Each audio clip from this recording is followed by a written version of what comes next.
You know how everyone says spring break is supposed to be one of those carefree times in your life? You get away with your friends, you relax, maybe party a little, but mainly just escape from school and all the stress.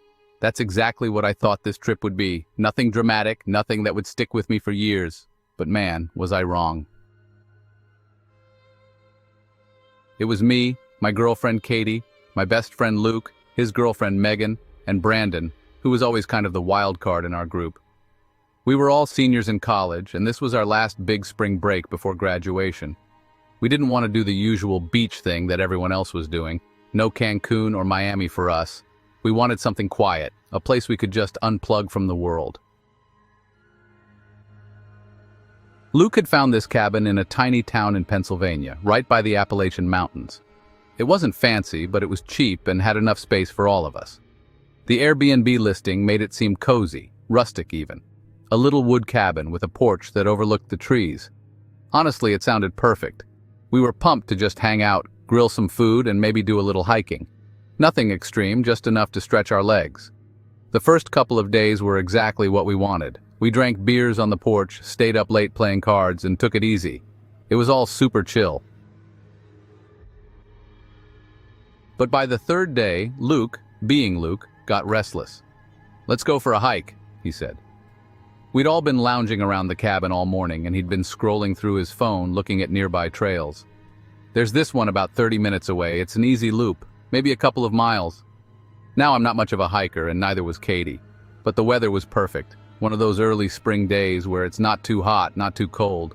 Plus, it felt kind of lazy to sit around the cabin all day, so we agreed. Megan was all for it, and Brandon, of course, was down for anything. We grabbed our stuff and piled into the car. The drive out there was peaceful. Lots of rolling hills, trees starting to bloom. It felt like the middle of nowhere, but in a good way. When we pulled up to the trailhead, though, there was something off. The parking lot was empty, completely empty. No other cars, no other hikers, just us. "Where is everybody?" Katie asked, looking around. Luke shrugged. "Maybe it's just not a popular trail. Or maybe we're here early." It wasn't that early, probably around 11 a.m., but no one else seemed concerned, so I pushed it out of my mind. We started walking. At first, the trail was beautiful. It wound through the trees with the sunlight filtering through the branches. We could hear the birds chirping, the crunch of our boots on the ground, the sound of a small stream nearby. It felt good to be out there, moving, getting some fresh air. We were laughing, talking about school, graduation, plans for the summer. It was one of those perfect moments where everything feels right. But after maybe 30 minutes, things started to change. The trail became harder to follow, like it wasn't maintained as well as the beginning. The markers on the trees, little splashes of paint that let you know you were still on the right path, started to appear less often. And the sounds, they started to fade. The birds stopped chirping. The breeze that had been rustling the leaves disappeared. It was just quiet. I looked at Katie. She was walking close to me, her hand brushing against mine. "Does it feel weird to you?" she asked, her voice barely above a whisper. "Yeah, it's too quiet," I replied. Luke, who was ahead of us, turned around. "You guys coming or what?" Megan was beside him, looking around like she was trying to figure out where we were. "Are we still on the trail?" she asked. "I haven't seen a marker in a while." Brandon, always the optimist, laughed it off. "We're good. It's probably just a little overgrown. We'll find the markers soon." But as we kept walking, the trail seemed to get worse. The ground was uneven, covered in roots and fallen branches. The trees felt like they were closing in on us. And still, no sound, no wind, no birds, nothing. Just our footsteps and the occasional snap of a twig underfoot. Then we hit a fork in the trail. Two paths stretched out in front of us, but there were no signs, no markers, nothing to indicate which way we should go. Luke pulled out his phone, trying to check the map. "Crap," he muttered. "No signal." I checked mine, same thing, no bars. The others did the same. We were completely cut off.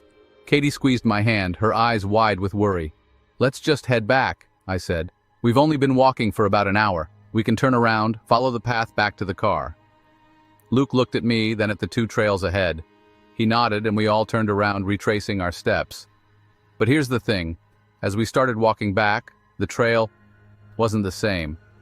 The trees, the undergrowth, everything seemed different. We weren't recognizing anything, no familiar landmarks, no signs that we had come this way before. It was like the forest had shifted. Panic started to bubble up in my chest, but I pushed it down. I didn't want to freak anyone out, especially Katie. But I could see it on their faces. The same growing fear that something was wrong. After another 20 minutes of walking, we came across something unexpected. A cabin. But not like the one we were staying in. This one was old, really old. The wood was rotting, the roof was caving in, and the windows were boarded up. It looked like it hadn't been touched in decades. "Where the hell did this come from?" Brandon asked, stepping toward it. "We didn't pass this on the way in," Megan said, her voice shaky. Luke walked up to the front door. "Maybe there's someone inside. Maybe they can help us figure out where we are." I didn't like the idea. Something about that cabin felt wrong. But we didn't have many options. We couldn't stay out in the woods forever, and if someone was inside, maybe they could point us in the right direction. Luke knocked on the door, but it swung open at his touch. The inside was dark, dusty, and smelled like mildew. No furniture, no signs of life, just an old empty cabin in the middle of nowhere. "I don't like this," Katie whispered, gripping my arm. "Let's just look around real quick," Luke said. "Maybe there's a map or something." We stepped inside, our footsteps echoing in the emptiness. The floorboards creaked under our weight, and every shadow seemed to stretch longer than it should have. There was a door in the back, slightly ajar, leading to what looked like a basement. My heart pounded in my chest. The thought of going down there? No way. But Luke, of course, was already moving toward it. "We should check it out," he said. "No," I said quickly, grabbing his arm. "We need to get out of here. Now." For a moment, no one moved. Then, from somewhere deep in the basement, we heard it. A faint scraping sound, like something being dragged across the floor. Not footsteps, not an animal, something else. That was it.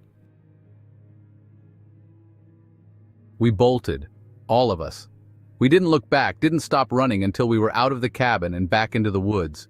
It took us hours to find the car. By some miracle, we stumbled back onto the trail and followed it, but it wasn't the same path we had taken in. I don't know how we got turned around, and I don't want to know what was in that cabin. When we finally got to the car, we didn't speak. We just drove, fast, back to the cabin, packed up our stuff, and got the hell out of there. To this day, none of us talk about what happened in those woods, but I'll never forget that feeling, the silence, the trees, and the thing we heard in that basement.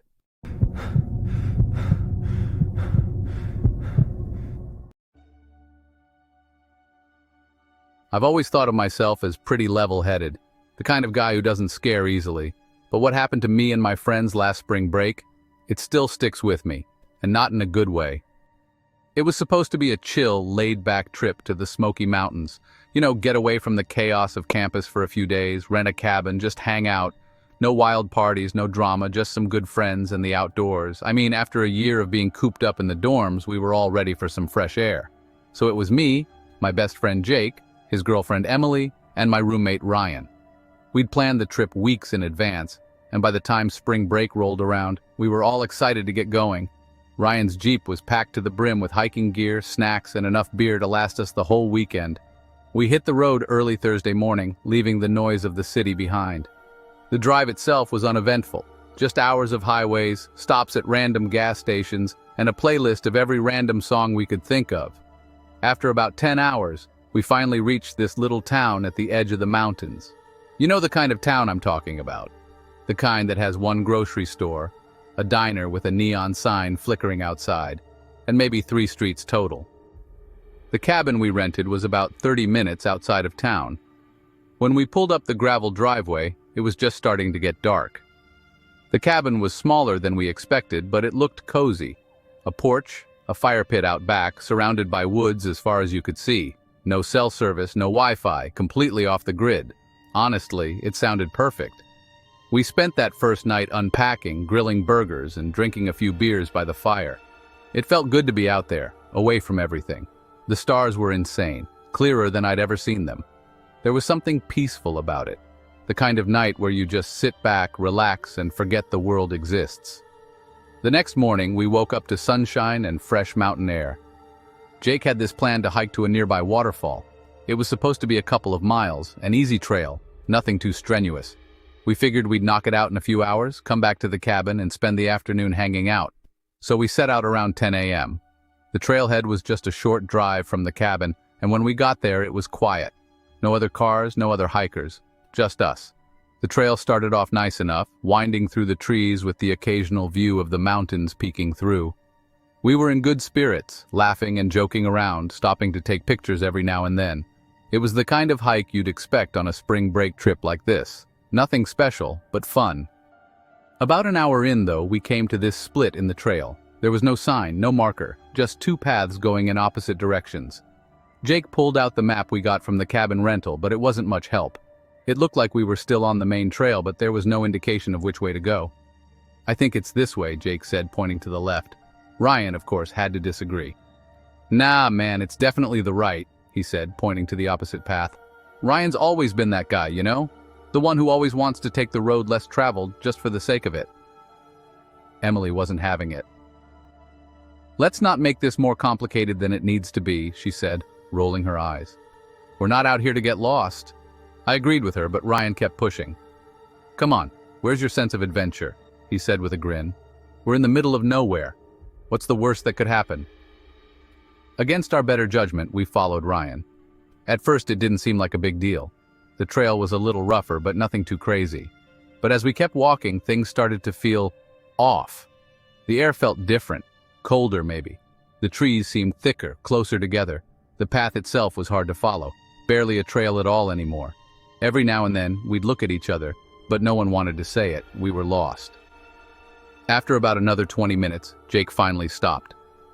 "This doesn't feel right," he said, glancing around. "We should turn back." Emily nodded, looking uneasy. "Yeah, let's just go back to the split." But Ryan, of course, he didn't want to admit we'd made a mistake. "We're close, I can feel it," he said, pushing ahead. That's when we heard it. A sound, faint, but definitely there. It wasn't an animal or the wind. It was something metallic, like a scraping noise, coming from deeper in the woods. We all froze. "Did you guys hear that?" I asked, my heart starting to race a little. Jake nodded. "Yeah, what the hell is that?" The sound came again, louder this time. It sent chills down my spine. Emily grabbed Jake's arm. "Let's go back, now." Ryan, being Ryan, wasn't ready to give up. "Come on, guys. It's probably just an old shed or something. Maybe someone's working on something out here."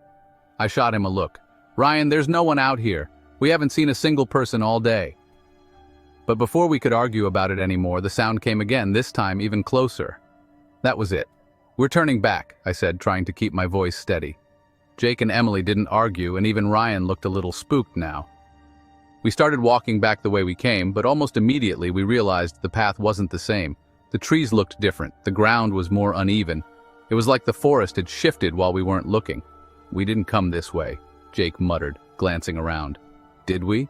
"No, we definitely didn't," Emily said, her voice tight with fear. Ryan looked like he was about to say something, but then we heard it again, the scraping noise, and this time it wasn't faint. It was right behind us. We all turned at the same time, but there was nothing there, just trees and shadows. My heart was pounding in my chest now. I couldn't shake the feeling that something or someone was watching us. "Let's move," I said, my voice barely above a whisper.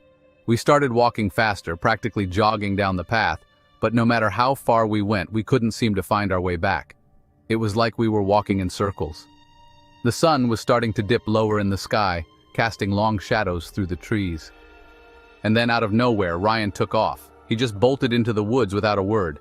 "Ryan!" Jake shouted, but he was already gone, disappearing into the trees. We didn't have a choice. We had to follow him. We ran after him, calling his name, but he didn't answer. The trees were getting thicker, the shadows longer, and that sound, the scraping, grinding noise, it was following us. After what felt like forever, we stumbled into a small clearing. There, in the middle of the woods, was a shed, an old, rusted-out thing, barely standing. And the noise. It was coming from inside. Jake stepped forward, but Emily grabbed his arm. "Don't," she whispered, her eyes wide with fear. We stood there, frozen, as the door to the shed creaked open. And Ryan stepped out. Only it wasn't Ryan. His eyes were vacant, like he wasn't really seeing us. He didn't say a word, just stared past us like we weren't even there. And then, just as silently as he'd appeared, he turned and walked back into the woods. We didn't follow. We didn't move. We just stood there, too scared to even breathe. When we finally did move, we turned and ran. We didn't stop until we reached the Jeep. We never saw Ryan again.